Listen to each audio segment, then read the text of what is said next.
Bien, bonjour à tous. On va commencer cette table ronde. Donc, bienvenue à vous tous.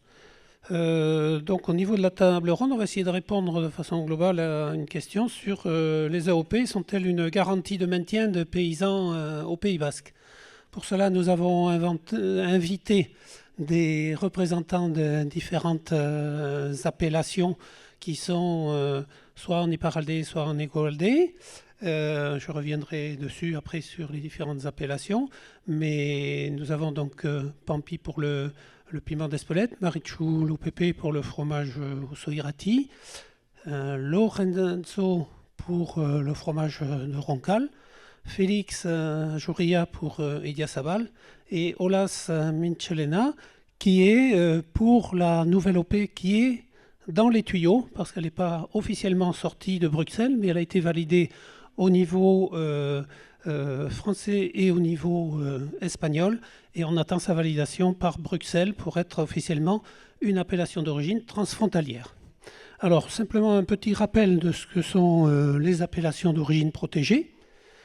Ce sont un signe officiel public de qualité qui est reconnu au niveau européen et également dans les négociations internationales. Les productions d'AOP portent souvent le nom de la zone géographique dont elles sont issues. Ce sont donc des productions indélocalisables qui misent plus sur la qualité et la garantie d'origine que sur la loi de la quantité et des volumes. Les appellations protégées se différencient des politiques de marque, qui sont souvent celles de la loi des plus forts. Celle des AOP, c'est permettre aux petits opérateurs d'accéder à une notoriété et une défense juridique importante. Et elles sont garanties par un cahier des charges respecté par les acteurs de l'appellation, chacun dans le domaine qui les concerne. Et donc, dans le territoire difficile, on dit souvent que le cahier des charges, c'est plutôt un cahier des chances. Donc, on va rappeler brièvement un petit peu les AOP qui existent en Hegoaldé. Alors, le domaine des AOP, en général, le secteur très dominant, c'est le domaine des vins.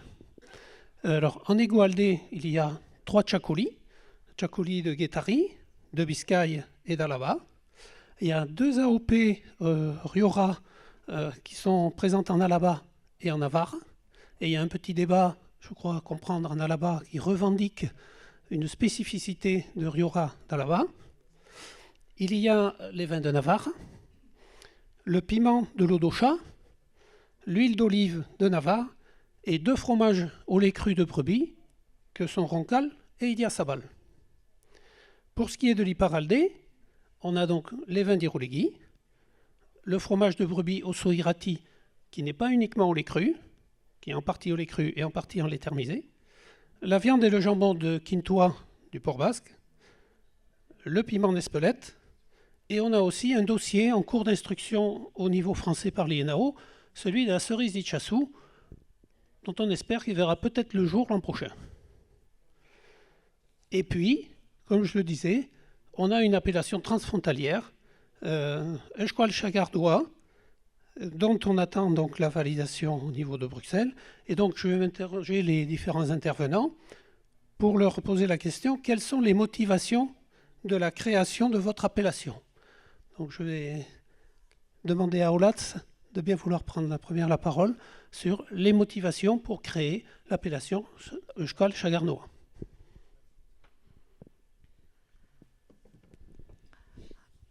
Bueno, ongi azaldu dezun bezala, sormarka edo jatorri deitura asko dauzkagu, bai mugaren alde batean eta baita bestean ere. Euskal Sagardoari dagokionean, prozesu hauxe 2017an hasi genuen.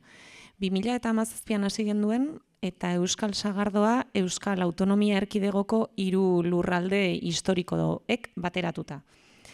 Bere momentuan, Nafarroak eta Iparraldeak ez zuelako horretarako interesik ikusi edo aukerarik ikusi. Beraz, 2017an hasi genduen prozesu hori oraindik ez dugu bukatu. Ez dugu bukatu, aukera interesgarri bat suertatu zitzaigulako orain dela pare bat urte, iparraldeak bere sarbidea eskatu zuenean. Eta beraz, lehen aldiz eta historikoki edarien munduan lehen jatorri deitura edo sormarka mugazgaindikoa izango da. Mugazgaindi guk ulertzen dugu muga administratiboa dela. Azken finean, muga administratiboa izanagatik ere historiak abalatzen gaitulako, ez da?